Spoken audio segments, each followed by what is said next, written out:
Hello everyone, good morning. Today is 9th of August and welcome to the Hindu newspaper analysis discussion. So guys, in the today's video, we are going to take up the entire analysis of the Hindu newspaper, the articles which are relevant for our UPSC CSE examination. Now guys, in every class, I start first of all by taking the overview of the entire newspaper where I show you the copy of the Hindu e-paper and I tell you that which articles are important and which articles are not important. However guys, today the Hindu e-paper has not published up till now. So when we see this Hindu website, it is showing the blank page on this 9th of August. Okay, so guys, that e-paper is not available, but the show must go on. Fine, we will still be doing the analysis.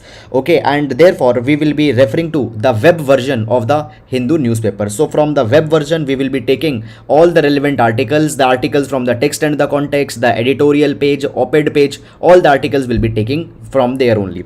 Moreover guys, though there are some trouble even on to this particular web version also, because the old articles, for example, you can see that today is 9th August, but here we can see that the old articles, that is yesterday's article, cooperative federalism, that this came yesterday. Mobile net of in Manipur, this article also came yesterday. Fine. However, still we have selected the articles that are there in the today's articles. Okay, and now let's discussing all of them one by one in the detail. Okay, now guys, the first article that we have taken, it is from the editorial section, and the article, it talks about a law without a flaw on availing the abortion services. Now this particular article, it is going to be important with respect to the GS paper number 2 issues related to the women, GS paper number 2 issues related to the women, as well as this particular article will also be important in GS paper number 4 ethics. Now in the ethics, biomedical ethics or the ethics of abortion, this particular article will be important. Now guys, if you're following the newspaper analysis regularly, we have covered this particular the similar article earlier also. Okay, but there are some more dimensions that have come. Now we will be taking it up. Before going in this particular article, I would like to tell you some of a background, and after this particular background, you will be able to understand this particular article even more effectively.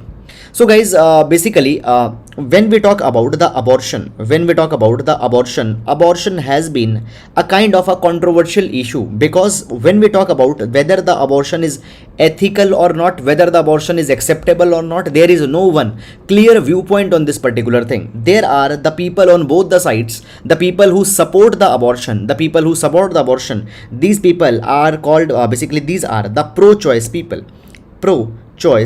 Now the pro-choice people are one who support the abortion. According to them, the mother should be given the reproductive choice that whether she want to carry a pregnancy or not. If she doesn't want to carry a pregnancy, she should be allowed to go for abortion. So they say that the abortion should be allowed. However, there are another group of people, they are called as pro-life supporters. Now the pro-life supporters, they say that the abortion is not correct, abortion is not ethical, because in the abortion it is simply a kind of a murder that is being committed, so therefore the abortion should not be carried. So on both the sides, whether the abortion is ethical or not, there is no clarity. Pro-choice and pro-life debates are there. Now guys, when we talk about the matter of abortion in the case of India, in India the abortion is taken under the MTP, Medical Termination of Pregnancy Act 1971, which got amended in 2021. So MTP Act takes the matter of abortion. So guys, recently what has happened, recently an unmarried girl first of all approached the High Court. Fine, she wanted that she should be given a permission to abort a child. Now this particular girl was 23 weeks pregnant. And she wanted to have a permission to abort the child. Now the Delhi High Court did not allow that particular girl the permission, so the girl approached to the Supreme Court. Then the Supreme Court has allowed that particular girl the permission to abort the child. Now the Supreme Court has not just allowed this particular woman to abort a child, but rather the Supreme Court has also provided that there needs to be a kind of a level playing field with respect to the abortion between the married women and between the unmarried women. So right now there is a kind of a discrimination in this particular law. The married and unmarried women, they are treated differently under this MTP Act of 2021 that has been there. So guys, this is actually the issue that has been discussed in this particular article. Fine, so now let's go in this particular article, but before that, this entire background you should be knowing. So guys, what Supreme Court has said, Supreme Court has provided that they want to correct a rule, they want to correct a rule in the MTP Act that is violative of women's right to bodily dignity. Now guys, let's understand this issue, that how basically the unmarried girls are discriminated when they want to abort their pregnancy. So guys, when we talk about the MTP Act of 2021, when we talk about the MTP Act of 2021, it allows that the abortion can be carried till 24 weeks. Abortion can be carried till 24 weeks. Okay, till 20 weeks the abortion can be carried if one registered medical practitioner gives its opinion. If he allows till 20 weeks, the pregnancy can be aborted. However, between 20 to 24 weeks, the pregnancy can be aborted if the two registered medical practitioners give their opinion. Now guys, when the 20 to 24 week slab is there, in this particular case, the pregnancy can be aborted if out of these seven grounds, any one condition is being met. So understand that between 20 to 24, the pregnancy can be aborted if any one condition out of the seven grounds that have been mentioned here, they are being met. Let's see what are these particular grounds. So the grounds are something like this, that if the pregnancy is a result because a person has been sexually assaulted, or if there was a rape or some incest, okay, then the pregnancy could be aborted if the person or the woman who has been pregnant is minor, or there is a change in marital status. There is a change in marital status. I'll come back again to this particular point. Then it is said that the women with the physical disabilities, they can also abort. Then after that, the fifth one is the mentally ill women, including mental retardation, they can abort. Then the sixth condition is that if there is a fetal malformation, there is a substantial risk of that the fetus's formation is something like this, that the life of the fetus might be suffered, might be impacted, and all those particular kind of things. And then the next ground is that if the women who are pregnant, they are suffering in a humanitarian setting, they are suffering in a kind of a disaster, or they are in a kind of an emergency. So out of basically these are the seven conditions that have been written. If any one condition is being met, the women can abort between the 20 to 24 weeks. Now guys, the recent case, what has happened, I told you that an unmarried girl, she approached to the Supreme Court. Now guys, she wanted to abort. Earlier when she approached to the High Court denied, because High Court said that now High Court asked that women that why you want to abort. That women told that I was in a relationship with a person. Now that person has refused to marry, but the sexual activity that we carried was through consensus. Okay, so now my relationship status has been changed. Then the Delhi High Court said that these seven conditions, they only mention about the marital status. If your marital status is being changed, you can be given the permission, but you are not married, so your marital status has not been changed, so we cannot allow you.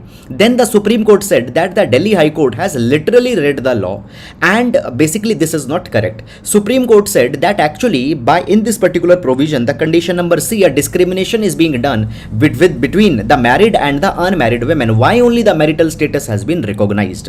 If a person is in a live-in relationship, okay, and if that live-in relationship's status has been changed, then also the person should be allowed to abort the child. The women should be allowed to abort the child. So this particular anomaly, this particular kind of a discrimination that is coming, it is to be addressed. So therefore guys, now the court has basically provided the relief to this particular women, but the court did not stop here. If the court would have just stopped here, it would have mean relief only for this particular women, but the court had said that we need to read this entire provision in a more broader way. Supreme Court has provided this particular thing, that the MTP Act of 1971, MTP rules, and the 2021 amendment that has come, okay, basically it basically is violating the equality. Okay, the court has said that the opportunities of abortion needs to be given to the women, married, unmarried, into the same capacity. So this particular big reform has come where the discrimination cannot be provided.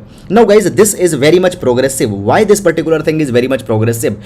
Because right now the USA's Supreme Court has reversed the Roe versus Wade judgment. Now what was this Roe versus Wade judgment? Roe versus Wade judgment of the USA, it came in 1973. That particular judgment has recognized that the women have the right to abortion.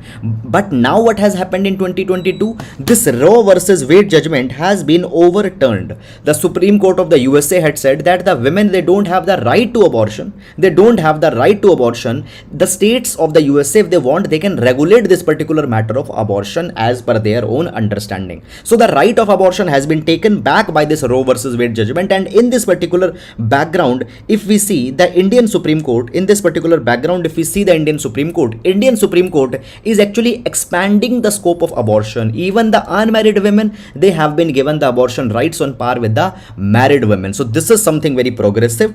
Moreover, guys, it is also in line with the spirit of article number 14, which talks about the equality. So therefore, this is something that has been positive and in the line of women's rights over their bodies, women's right to their dignities. This is something substantial that has happened. So that is all, guys, about it. And now see, on this particular issue, that is the abortion, a lot of articles are coming. Even you are seeing that every other day there are the articles coming. So this topic becomes very, very important for our examination. There could be a question. Now let's move to the next article. New hopes on the new Vice President of India and parliamentary democracy. Okay, now guys, in this particular direction, first of all, understand this particular thing, that the presidential vice president has been changed now. So Mr. Venkaiah Naidu, who was the vice president since 2017, he has now been replaced with the new vice president, that is Mr. Jagdeep Dhankad. Mr. Jagdeep Dhankad, he has been selected as the new vice president of India. Now guys, before going in this particular article, I would like to take this particular article also. Now this article clipping I had taken from the Times of India newspaper. So basically the Venkaiah Naidu, he was very popular in coining some of the keywords or some of the epithets and all such kind of things. Now Mr. Venkaiah Naidu, he coined this particular line, which is very important. You can use in your examinations directly. He said that one should reform, perform and transform. So reform, perform and transform needs to be the mantra for the everyone, and this particular thing could be written in your answers into the GS paper number 4. In the GS paper number 4, when we talk about the qualities of a civil servant, of a public servant, you can provide that he should be able to reform, perform and transform. So this is a good idea that could be taken from the erstwhile Vice President Mr. Venkaiah Naidu, now who has been replaced. Now guys, when we talk about, first of all, the vice president, so vice president is the chairman of the Rajya Sabha. Vice president is the chairman of the Rajya Sabha. When we talk about the elections of the vice president, the elections of the vice president are the indirect elections. Indirect elections means that the people don't participate into the elections of the vice president. Now the vice president's elections are carried by an electoral college. So there will be an electoral college. Now who will be the members in this particular electoral college?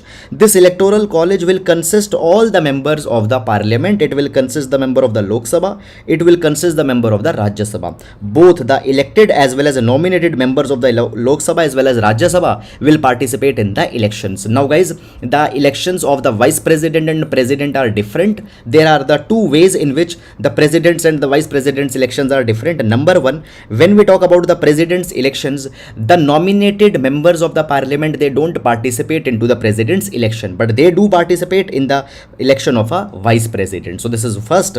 And secondly, how the election between of the president and vice president are different? It is because when the vice president's elections are when the president's elections are concerned, in the president's elections, the member of the state legislative assembly also they participate, but into the vice president's elections, the members of the state legislative assembly, they don't participate. Okay, so now both the members of the Lok Sabha as well as Rajya Sabha, both elected and nominated, they have participated into the voting, and the new vice president Mr. Jagdeep Dhankad has been selected. Okay, now guys, basically the articles that are coming majorly today, they are just talking about his political career. Okay, for example, he belongs for example, earlier he has been associated with the political parties, which political parties he has been associated, fine. Then he has served as a governor also, okay. He has been associated with the BJP since 2003. What are the controversies that had happened with during his political career and all those things. Now these things are not at all important for your examination, that when he joined BJP, what was his career with respect to the Congress and all these things. No, not at all. Now we need to see that what we can expect from the new vice president that had come in the office. So when we talk about the new vice president that had come into the office, he is expected that he will play a very crucial role. Now what is the crucial role? Number one thing is that right now we see that there is an extreme hostility between the government, both the ruling and the opposition government. There is a kind of a lack of trust between the ruling and the opposition, and this particular thing can be seen with the increasing disruptions into the parliament, both the Lok Sabha and the Rajya Sabha. Now guys, when we talk about the monsoon session, the monsoon session has not been very much productive because of the disruptions, walkouts and all these issues that are going on. If I tell you the productivity of the Rajya Sabha, now it has improved a little bit into the past few days, and it has reached to nearly 40% or something around that. So this is something which is to be addressed. So number one, the vice president needs to ensure that the parliamentary proceedings are carried in a parliamentary manner. Fine. Right now we have seen that the record number of members of the Rajya Sabha have been suspended from the house, and there has been the complete breakdown of communication between the ruling and the opposition parties. Now understand this particular thing, that the parliament, it is a deliberative organ. Deliberative organ means it is a house where the discussions and all these particular things are to be carried. So the parliament's role as a deliberative body is getting declined when these disruptions and the breakdown of communication is there. It is to be restored back.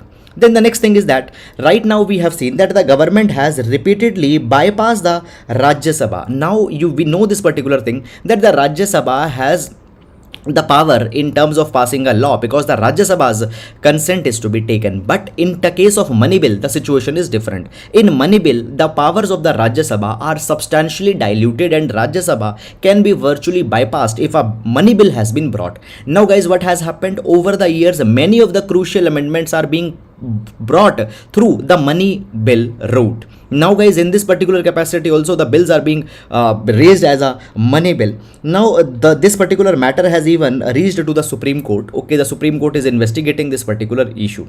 Is it clear or not? Now in this particular capacity, the new vice president that had come, he is expected that he will also be coming very clearly on this particular matter. He will uphold his constitutional role and will facilitate the better relations between the opposition and ruling. So this is guys all about this particular article, and please use this particular line, that is the reform, perform and transform. It needs to be the qualities, or it needs to be an expectations from a civil servant, from the government. Fine. Now moving to the next article. Now this next article we have taken from the text and the context section. It talks about the recent Manipur Assembly's demands to implement the NRC, that is the National Register of Citizens in the state of Manipur. So we'll understand this particular this entire particular article from the very scratch. Fine. Now first of all guys, what do we understand by this particular word NRC? NRC stands for the National Register of Citizens. National Register of Citizens. Now guys, it is a bona fide list of all the citizens, of all the legitimate citizens of a particular country who are living in a state. Recently what has happened? The NRC has been updated for the state of Assam. Now what is the NRC for the state of the Assam? Basically guys, understand this particular thing, that from the Bangladesh, large number of people have come into the Assam, okay, and therefore when the people have come from Bangladesh or nearby countries to the Assam, it is changing the demography of the Assam. The native population of the Assam, they are becoming a kind of a minority. Their numbers are getting reduced. Okay, so basically the Assam's NRC got implemented recently. Now guys, when we talk about the Assam's NRC, okay, understand this particular thing, that there was Assam Accord that was taken up.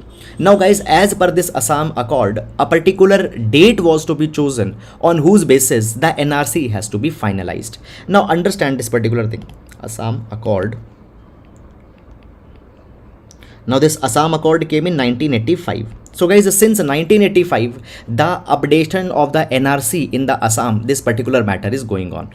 Okay. Now guys, basically this Assam Accord of 1985 provided this particular thing that there was a particular date. There are two dates that are important. One is 1971 and other is the 1966.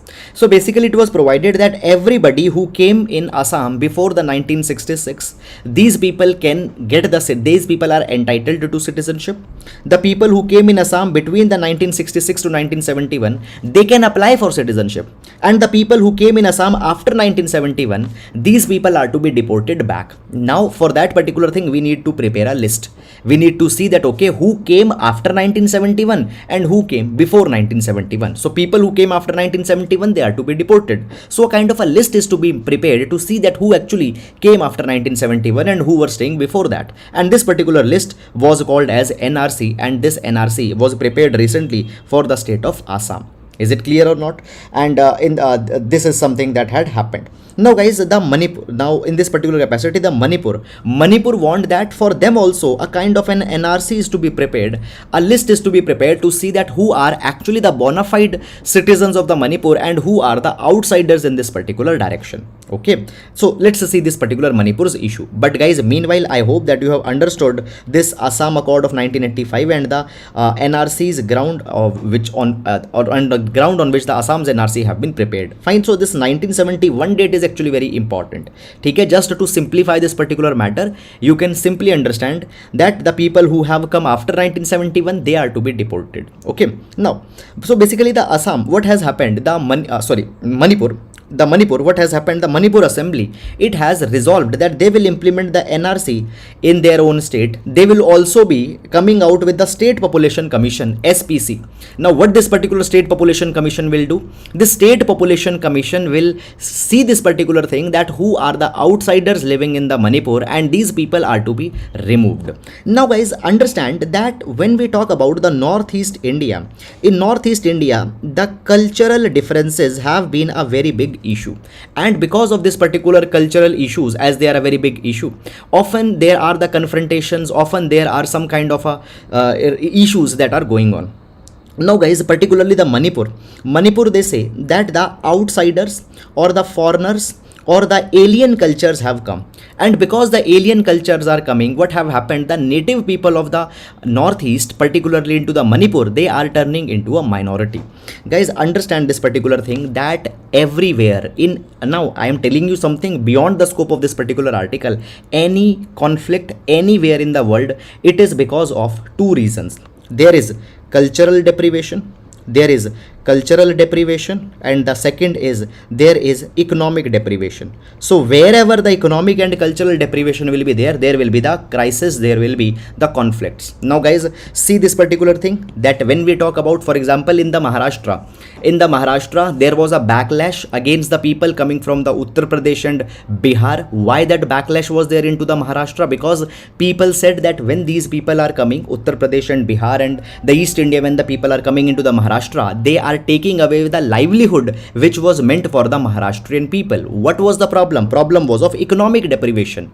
Fine. Now the northeastern people, they said that the outsiders are coming, and when they are bringing their own culture, their culture is actually getting dwarfed. So there is a cultural deprivation, and often one doesn't exist, both exist in conjunction. Not only the culture is getting impacted, but when the outsiders are coming, they are also taking their jobs, they are also taking the livelihood opportunities, and the native people are not getting that particular opportunity. So guys, always cultural economic deprivation come together, and this kind of a deprivation is being felt even into the state of Manipur. Now guys, in this particular capacity, the data has also been presented in the Manipur's assembly. Now let's understand this particular data. So the Manipur assembly have provided that the population growth, it has increased substantially into the last 10 years. Now first of all, they say that the population of the Manipur has increased 153.3% between 1971 to 2001. Okay, in 30 years 153% population increased. But guys, actually between 2001 to 2011, we don't have 2021 census up till now, so the latest census we have is of 2011. So between 2001 and 2011, the population growth is 250 250%, 250%. So guys, why so high population growth is there? It is because that outsiders have come, and basically this abnormal population growth, it is because the hill districts, fine, in the hill districts there is a huge influx of the non-Indians, and in order to remove these people, now the Manipur wants to implement an NRC. They wants to make a list and want to identify that who are the outsiders, and then they should be deported back. Now guys, when we talk about the Manipur, in Manipur there are the different ethnic groups that are living. Now let's understand this particular thing also in order to understand this issue in more detail. So when we talk about Manipur, in Manipur there are, number one, the Metis who are living. Now please guys keep in mind that the Metis are the non-tribal people. So Metis are living. Now these Metis, they live in the Imphal Valley region. Okay, then there are the tribal Nagas who are living into the Manipur, and then the Kuki Zomi groups. So the Kuki Zomi community, it is living. So the Kuki Zomi, Metis and the Nagas, these are the three dominant ethnic groups that are living in the into the Manipur. Now guys, these three groups, they have a history of conflict, they have a history of violence with each other. Now what has happened, basically the NRC issue which has been brought, now it has been said that now in the Myanmar there is a crisis that is going on. You know that there has been a military coup in Myanmar in the February 2021, and because of the military's takeover into the Myanmar, a large number of people are running from Myanmar and they are actually coming to the Manipur. Why? Because there is nearly 400-kilometer international border. There is a 398-kilometer or 400-kilometer international border that the Manipur shares with the Myanmar, and many these people had come.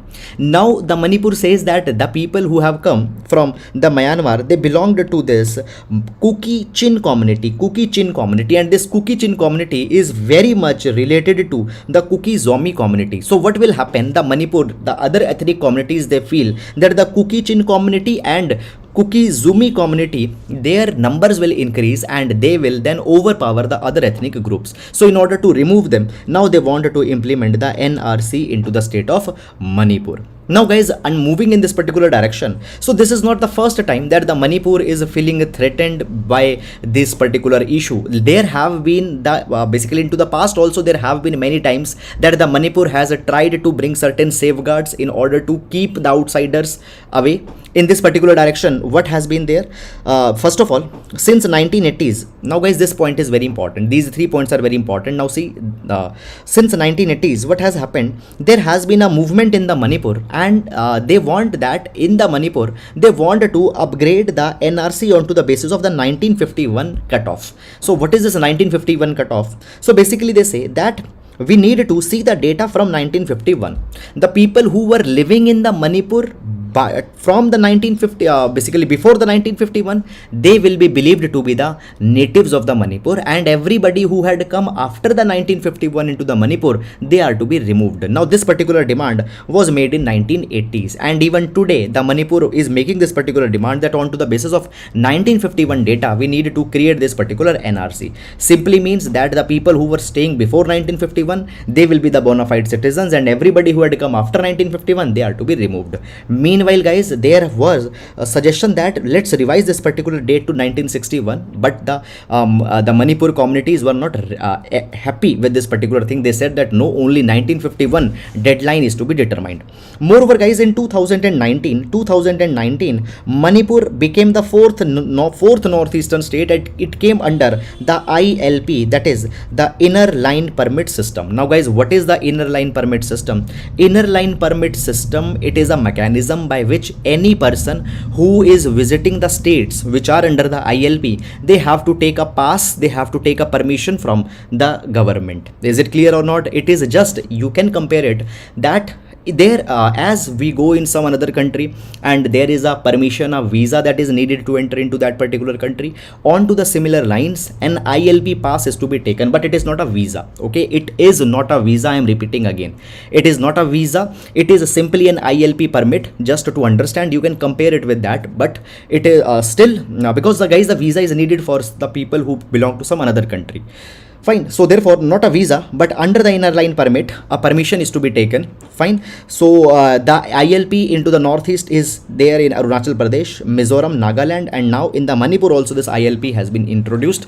It is in order to control the travel of the Indian citizens as well as the outsiders, in order to control their settling up into the Manipur. Now this ILP system was originally introduced during the time of the Britishers. So there was the Bengal Eastern Frontier Regulation that came in 1870s, and from this Bengal Eastern Frontier, in this Bengal Eastern Frontier Regulation, the ILP was mentioned for the first time, and now the Manipur has been brought here. Moreover guys, onto the similar line, there are the other states also who are demanding such kind of a thing. For example, the Nagaland is there. Now guys, the Nagaland, it is demanding that a similar kind of an exercise should be carried there, and they have demanded RIN. Now what is this RIN? RIN is also similar to the NRC. RIN stands for the Register of Indigenous Inhabitants of Nagaland. Okay, so they also want to see that outsiders who, or the non-indigenous Naga communities who have come into the states, they are to be removed, and they also wanted to prepare such kind of a list. So that is RIN. So that is all guys about this particular entire issue, and I hope that you have understood this thing. Now guys, this is very important issue. This issue is important with respect to GS paper number 3, internal security. GS paper number 3, internal security. Even in GS paper number 1, issues of regionalism, this article will be important. Issues of regionalism, GS paper number 1, and GS paper number 3, internal security, this article will be important. I hope you have understood it, and now we'll move to the next article. Now this particular article, launch a national tribal health mission. Okay, so guys, as I have told you earlier also, that today the e-paper has not come in the Hindu's website, so we have taken this particular snapshot. However, you don't need to read this particular article separately, because all the things that have been there I had covered in this particular in this particular text that I have written here. You can download directly this PDF from the Telegram channel. Okay, and please from the PDF see this issue.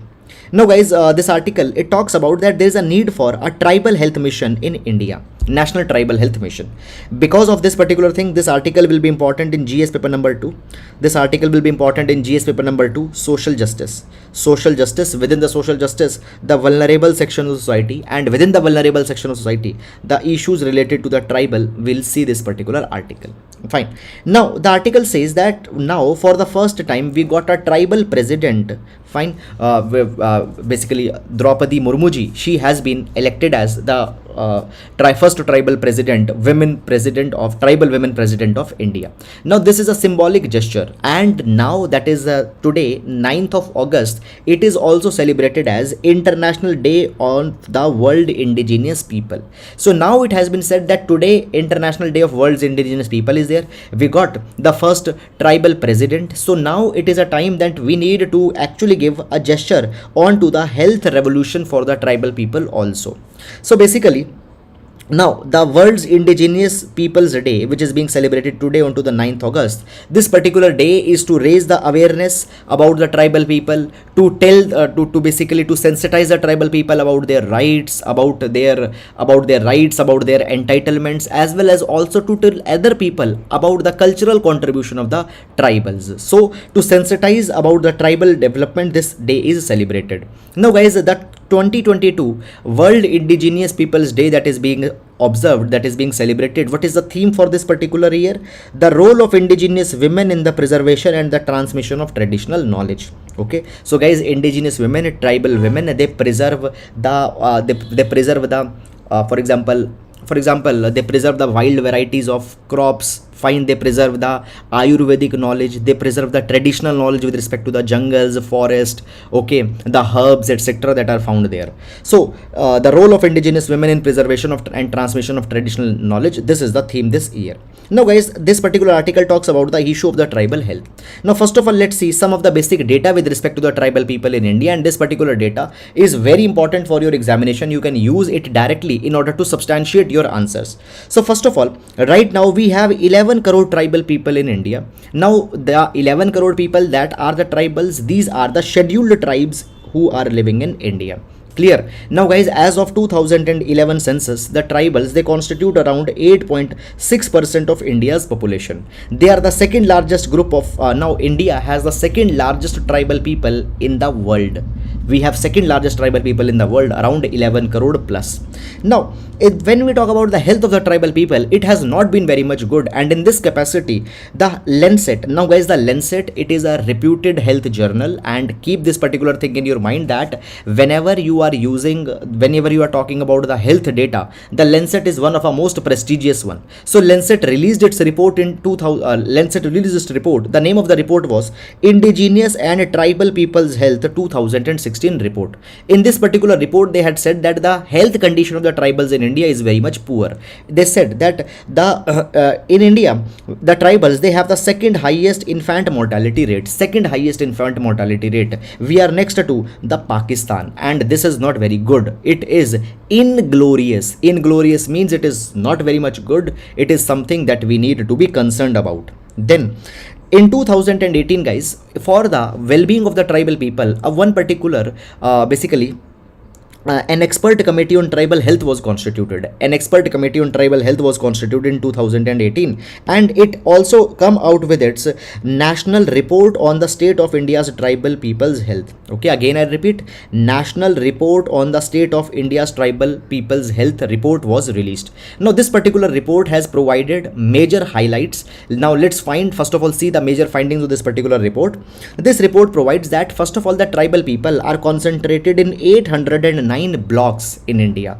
Clear? So guys, you have the district, below the district there is the block. Fine. So there are the 809 blocks. Now guys, these blocks have been designated as scheduled areas, and a lot of protections have been provided them. Okay, good. But guys, the half of the India's tribal population, it has been said that nearly 5.5 crore people, fine, half people, they are living outside these scheduled areas. They don't live in these, though majority people is concentrated in these 809 blocks, but still large number of people are living outside these blocks. There they don't have any constitutional protection. They are just living as a kind of a marginalized minority. Their cultural rights, their social rights, their educational rights, all are being violated. Fine. Then the next the important finding of this particular national report on the state of India's tribal people's health, the second finding is that the health status of tribal people has improved during the last 25 years. So improvement has been there, but actually the improvement has not been very much substantial. There has been actually a decline in the under 5 mortality also. So under 5 mortality was 135 in 1988. So the National Family Health Survey 1, okay, right now guys, the National Family Health Survey 5 has been released in 2021. So National Family Health Survey 1 was released in 1988. At that point of a time, under 5 mortality was 135. It has reduced to 57 in 2014. It is good, but guys, still it is higher than the other communities. When we talk about the child malnutrition in the tribal are substantially high. It is 50% higher than the other communities. For example, 28% is the child malnutrition in the other communities, but into the tribals it is 42%. It is 42%, which is much higher.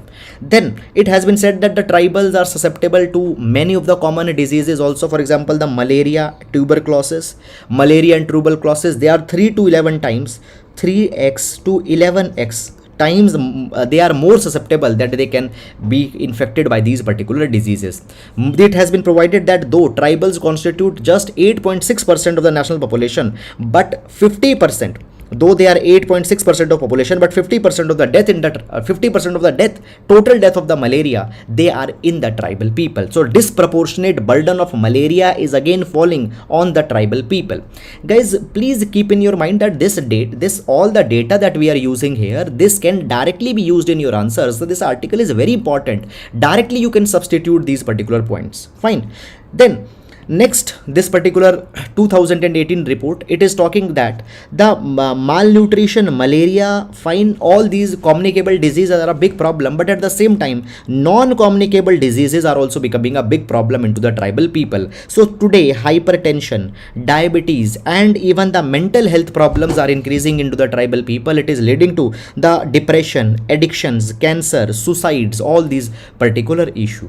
Then the next sixth thing that has been provided here is that actually the tribal people, they are very much dependent onto the government run public healthcare facilities. Why? Because even the poverty is very much high into the tribal people. Now guys, there is a concept of out of pocket expenditure. Out of pocket expenditure.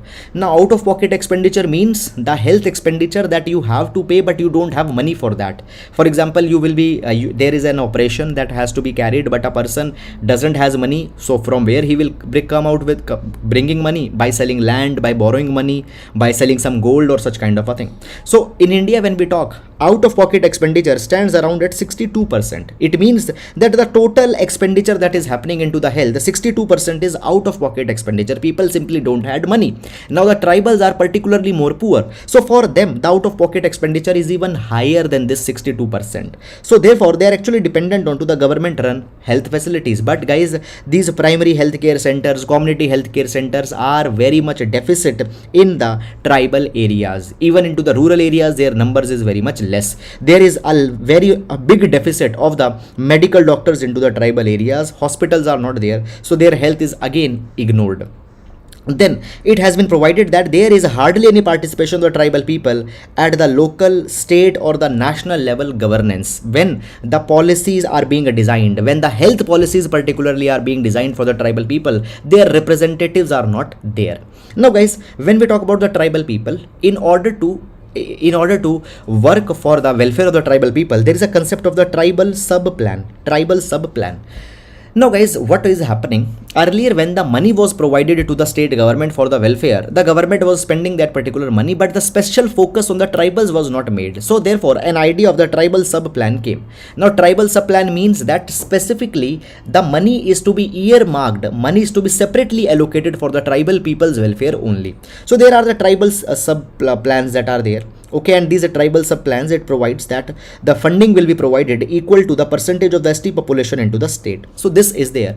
But guys, the implementation of this tribal sub plan has not been very much effective. The guidelines for implementing the tribal sub plan has been flouted. The state government are using the money that was meant for the tribal people in some other areas. So therefore, this particular TSP also have become very much ineffective. Now, the most important thing that comes is way forward. What could be the suggestion? How we can improve this particular condition for the tribal people? Way forward. Very, very important, guys. Please note down all these particular points directly in your notebooks. So it says, now this committee of 2018, which I have just discussed, fine, that is the expert committee on tribal health, the expert committee onto the tribal health, fine, I will just highlight it here, the expert committee onto the tribal health. Okay, so it has provided certain recommendations. Now let's see what are the recommendations that have been provided by it. Now first recommendation that it has said that we need to launch National Tribal Health Action Plan. National Tribal Health Action Plan. Now what is this National Tribal Health Action Plan? Under this particular thing, it has been provided that within the period of next 10 years, the status of the health of the tribals, healthcare facilities for the tribal people, it is need to be brought on par with the other general population. Even the state governments, they had not focused onto the tribal health and the tribal people's healthcare facilities. So for them, on par, you need to bring their health. So this is something. Second, it has been provided that the 80 measures have been suggested by this particular committee to address the 10 priority health problems. For example, the malaria is a big problem, tuberculosis is a big problem. Okay, so a vector-borne diseases is a big problem. Okay, healthcare gap is there. Healthcare gap means that the deficit of doctors is there, deficit of hospitals is there. So this healthcare gap, it is to be plugged. Human resource gap is there. Human resource gap simply means paramedics, nurses, doctors are not available. Governance problems are there. Governance problem means that I guys already told you that the tribal sub plan, see this particular point, tribal sub plan, I told you that the tribal sub plan has not been properly implemented. So governance problems is there. Representatives of the tribals are not there into the large number. So all these issues are to be resolved. Then guys, the third suggestion that has been given by this 2018 committee onto the tribal people's health, this is a very important suggestion, very important. Now I'll tell you a little bit of a background. So guys, in 2017 we came out with the national health policy. Now this national health policy had given a very good recommendation. It provided that India's expenditure onto the health is very much less. Fine, if I tell you presently around 1.3% of GDP expenditure we are doing on health. Now the national health policy suggested that we need to do commit at least 2.5% equivalent GDP expenditure onto the health. So 2.5% of GDP equivalent expenditure on the health is to be done. This was the NHP 2017's suggestion. Now guys, we have not implemented this particular thing up till now because we said that we don't have capacity to commit such an expenditure, and even if we give such a money, right now the health infrastructure doesn't have a capacity to absorb this particular expenditure. Now this 2018 committee which came for the tribal, they say that okay, if you are not able to spend 2.5% of your GDP on the health, at least for the tribal people, increase the allocation. So it has been said that at least for the tribal people we need to increase the allocation of onto the health. Okay, however guys, at the end of the day, for the entire country it needs to be enhanced, but meanwhile only for the tribal it should be expanded. This is something that is there. Okay, then the next is that the states which have the sizable tribal population, fine, they need to install the tribal healthcare system. Okay, and they need to come out with their out of box ideas as how they can provide. So now it has been said that as India got a first tribal president, this is the high time that as a matter of a symbolic gesture toward the tribal well-being, we need to start working on their health. And in this particular capacity, all these particular suggestions and all these particular problems became very much important. Guys, a 5-star article, I will rate this particular article as a 5-star article. These all the datas that have been there directly you can use in your answers in GS paper number 2 as well as GS paper number 1. Please note down these points and the way forward in your notebooks. So that is all about this particular article, and now we'll move to the next article. The fight for fiscal autonomy. The fight for fiscal autonomy. So this particular article, guys, we will see with respect to the GS paper number 2, issues of federalism. GS paper number 2, issues of federalism. In governance we will be using this particular article. Okay, now let's start this particular article. Fine. Now basically guys, the article, it simply talks about that the need of fiscal autonomy is there. The need of fiscal autonomy. Now fiscal autonomy means the fiscal independence. Okay, fiscal independence means that the states in the India, they need to have sufficient money so that they can spend on the basic needs of the citizens. What are the basic needs? Food, shelter, and food, housing, and their education. Fine. So some of the basic needs the state should have the fiscal autonomy so that they can spend. Now guys, it has been provided that what has happened over the past few years, there have been the reduced fiscal autonomy of the states. They don't have the money at their disposal. Now the states, they have become much more dependent onto the union government. Why? Because of the coming of the GST. Now guys, let's understand this particular issue little bit more in the detail. So what had happened when the GST came? The goods and the services tax, it implemented the majority of the indirect taxes in this particular GST. Now guys, earlier the excise duty was there, VAT was there, the excise duty was for center, the VAT was there for the state governments. Now through the VAT, state governments was earning a lot of money, and there were many other indirect taxes that were there into the hand of the state. So whenever the state was facing a shortfall into the revenue, they could have increased those indirect taxes and could have got more money for their expenditures. But now with the coming of the GSTs, all the major indirect taxes have got subsumed into the GST. Though guys, still there are some taxes which are not subsumed into the GST.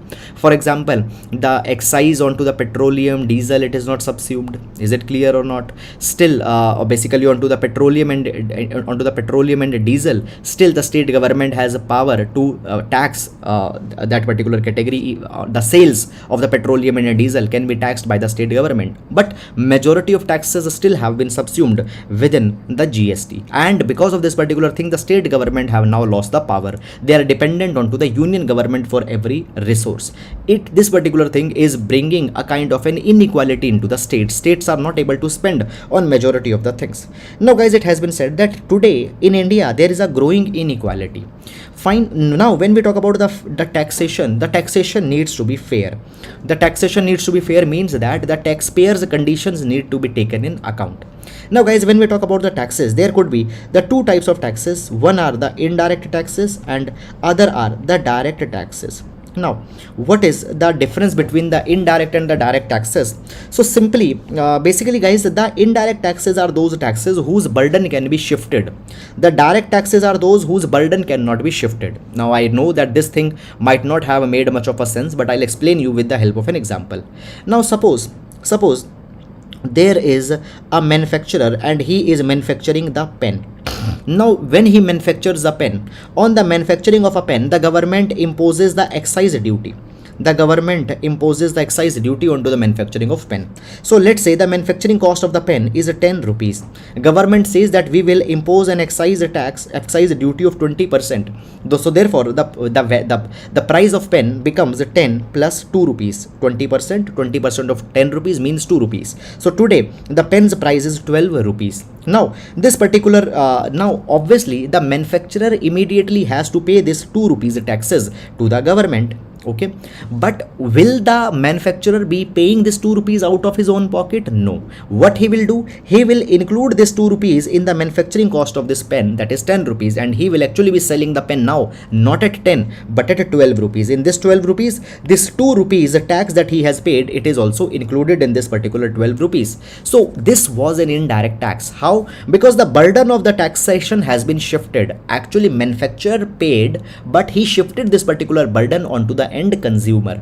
Okay, so this was an indirect tax. Now the direct taxes are those whose burden cannot be shifted. Okay, for example, your income tax. Income tax is a direct tax. I have earned income, I will pay the tax on my income. I cannot shift this particular burden to somebody else. Now as the pen manufacturer is selling these pens, it is manufacturing this pen, he is getting some profit. That profit is his income. That income will be taxed, and that tax will be a direct tax. He cannot pass that tax to somebody else. Now when we talk about, guys, the indirect and direct taxes, basically which taxes are more fair, in this particular capacity, guys, actually the direct taxes are actually more fair. The direct taxes are actually more progressive. Why? Because the direct taxes are imposed on your income. Now if you are earning more taxes. If you are earning more, you means you are rich, and if you are rich, you need to pay more taxes. Good. Indirect taxes are not fair. Why? Because, guys, indirect taxes are imposed on everybody irrespective of their income, irrespective of their economic status. So understand this particular thing. Let's say the tax is being imposed on salt, tax is being imposed on a biscuit packet. Now the same tax which is imposed, now there will be the same tax on Mr. Ambani and the same tax on a rickshaw puller. So if a rickshaw puller is buying a biscuit packet of 5 rupees, let's say 50 paisa tax he is paying, the same 50 paisa tax will also be paid by Mr. Ambani if he is also buying the same biscuit packet. So indirect taxes, they are imposed on everybody, even on the poor. So therefore the indirect taxes are not very much good, not very much progressive. Direct taxes needs to be imposed more. Now guys, when we talk about the India, the union government, its dependence on the indirect taxes has increased a lot. So today the share of indirect taxes into the gross tax revenue, they are up by they are nearly 50% compared to 43% in 2011. So from 43%, 50% is the share of indirect taxes into the total taxes. Now when we talk about the OECD stands for Organization of Economic Cooperation and Development. So the members of the OECD countries, their indirect tax average is 33%. Okay, and 33%, 35% needs to be there, not more than that. But in India, we have 50%. So indirect taxes are regressive because they tax both the rich and the poor equally. So this is something that is a kind of an inequality that is coming. At the same time, guys, when we talk about the direct taxes, now the corporate tax, it is also a direct tax. So when the corporate is earning a profit, so onto the corporates earning, the corporate tax is imposed. So we have reduced the corporate tax actually from 35% to 22% into the name of the ease of doing business. So this is something that we have done, but it is not very much progressive. You should have increased the direct taxes and should have reduced the indirect taxes, but in India opposite is going on. Now guys, by this particular thing, inequality has been increased. The rich, they are earning more and more, and their incomes are not taxed at that particular point. It is bringing inequality. Now guys, when we talk about the taxation, taxation is also a tool. Taxation is also a tool to reduce the inequality in a country. How? Let's understand this particular point. Suppose there was a person, he was earning 100 rupees, and there was another person who was earning, let's say, 10,000 rupees. Is it clear or not? Now if you are earning 100 rupees, let's say there is 10% tax, 10% tax, and if you, let's say, earn beyond 1000 rupees, there is 30% tax. If you earn beyond 1000 rupees, there is 30% tax. So this particular person who is earning 100 rupees, he will come into the 10% tax bracket. Now before going on this particular thing, what is the inequality before the taxes in these two people's income? So 100 rupees, 10,000 rupees, the inequality is 9900 rupees. Okay, this person B is earning 9900 rupees more, so inequality is 9900 rupees high. Now let's see, we impose the taxes. So on this particular person will impose a tax of 10%. His income will come to 90 rupees. By imposing 10% tax, his income will come to 90 rupees, and the person who is earning 10,000 rupees, on him we will impose a 30% tax, and by this particular thing his income will come to 7,000 rupees. Okay, now the difference between this particular person's and this particular person's income has been reduced. Yes, it has been reduced. Earlier the difference was of 9,900 rupees, but now the difference is 6,910 rupees. So from 9,900 rupees, the difference inequality has reduced to 6,910 rupees. And the money that the government has collected through the taxes, that is the 3,000 rupees and the 10 rupees in this particular case, this money will be distributed on everybody in order to provide them the basic needs, public services and all these things. So basically by the taxes, the inequalities is reduced. Okay, but because guys in India the direct incomes are not being taxed properly, the inequality is not being reduced. And in this particular capacity we have the World Inequality Report 2022. The World Inequality Report 2022 provides that the top 1% of India's richest, they are holding 22% of the national income. Top 10% of the people, they own 50% of the income. 1% 22% national income, and 10% 57% of the income. It is inequality, and India is one of the most unequal country in the world. It has been said, and India is one of the most unequal country in the world. The World Poverty Clock identifies India as the home to the second highest number of extremely poor people.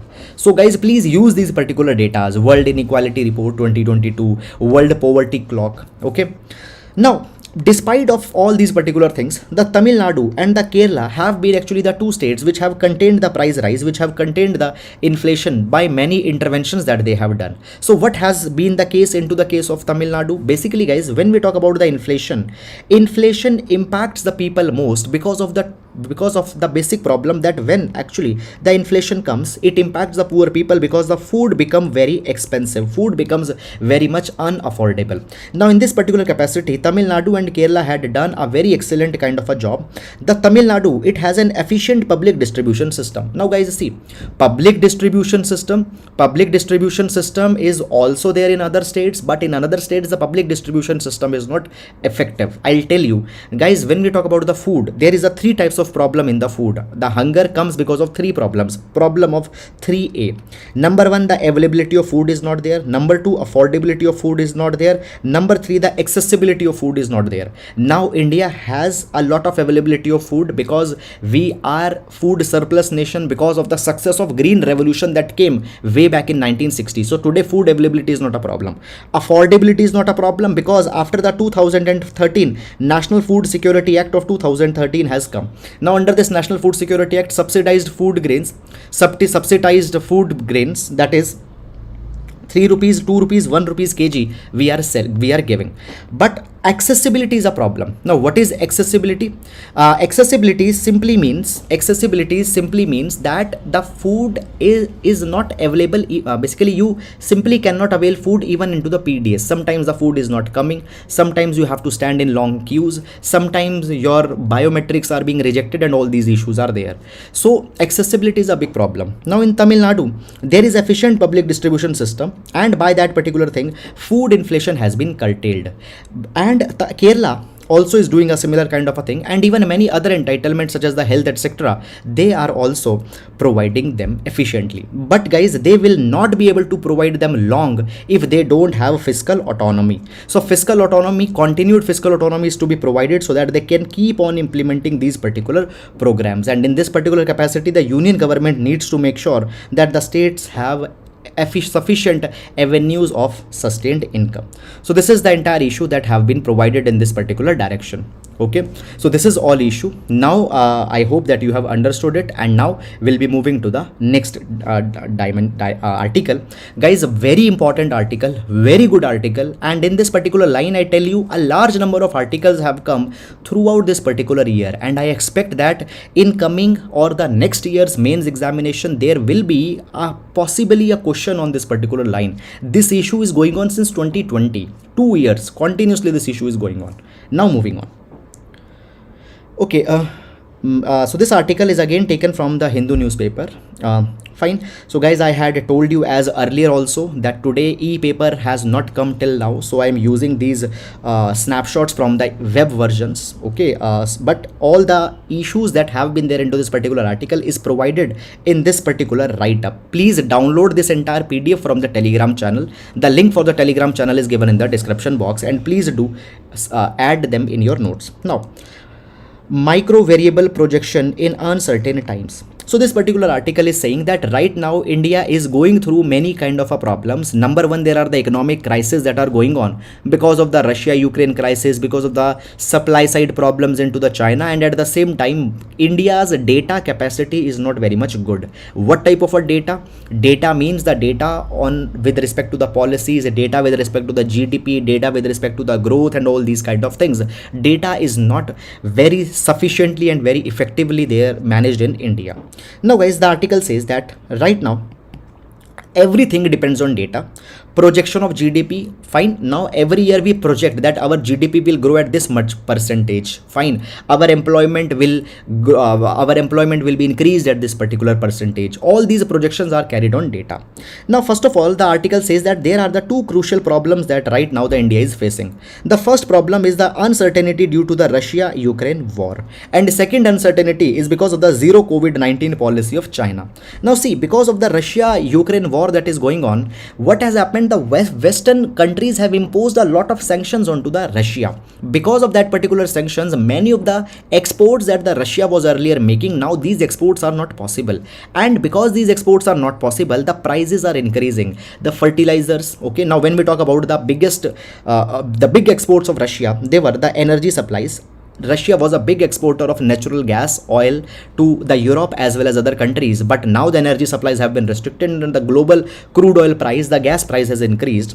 Secondly, the food, now the Russia is a big exporter of wheat, fertilizers, metals, particularly into this particular thing. When we talk about the semiconductor chips, in that thing also the neon, etc., it is provided by the Ukraine and Russia. So many of the important metals, fertilizers, foods which were being supplied by Russia, now they are not able to do that. So therefore an inflation, the global inflation is increasing because of this thing.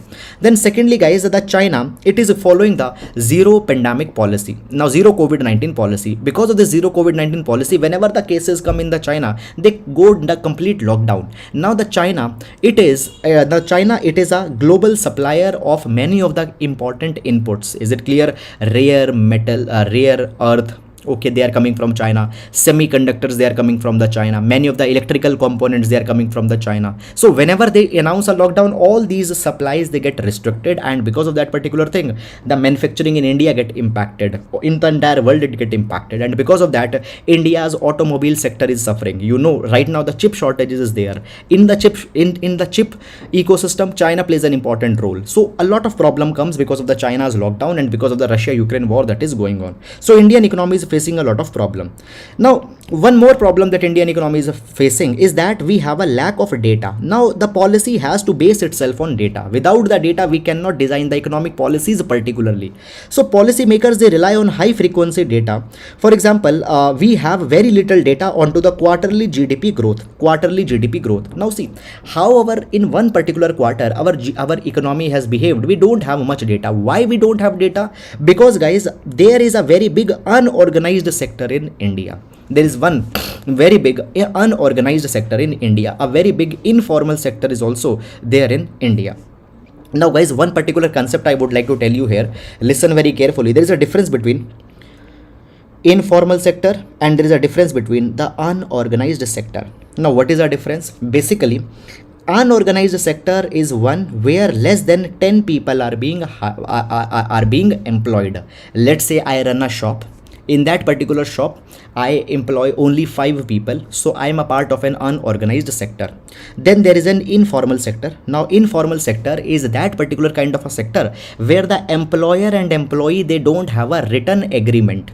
Okay, suppose I have hired some people, I am not giving them salary in their account, I am not giving them any health insurance, I am not giving them any social security. There is no written agreement even that I have hired such a kind of a people. It is an informal employment. So guys, sometimes informal and unorganized, they overlap. For example, I am hiring only 5 people and even I don't have any written agreement with them. I am the part of both unorganized sector, I am the part of informal sector. So when we talk about India, in India, large economy is involved into the informal and unorganized sector. Guys, if I tell you, around 94% of our workforce, it is a part of unorganized sector. And not only it is unorganized sector, rather the employment here also is informal. There are no written agreements, there are no data on that particular thing. So if our 94% people is working into the informal sector, there is no data. Obviously we cannot project that how our economy is behaving. What is the impact of COVID-19 pandemic on them? What is the impact of demonetization on that? So we don't have much of a data. So we have a big unorganized sector, we don't have much data. Okay, and when we don't have much data, there is a problem that our policy making will not be completely perfect. Now guys, now even the monkeypox virus, it is becoming a big problem into the entire world. The WHO has even declared it as a public health emergency of international concern, though the WHO is confident that it is not going to be a big problem like the COVID-19 pandemic. But guys, this issue will also impact some economic problems into the long term. Moreover guys, now even new challenges are coming.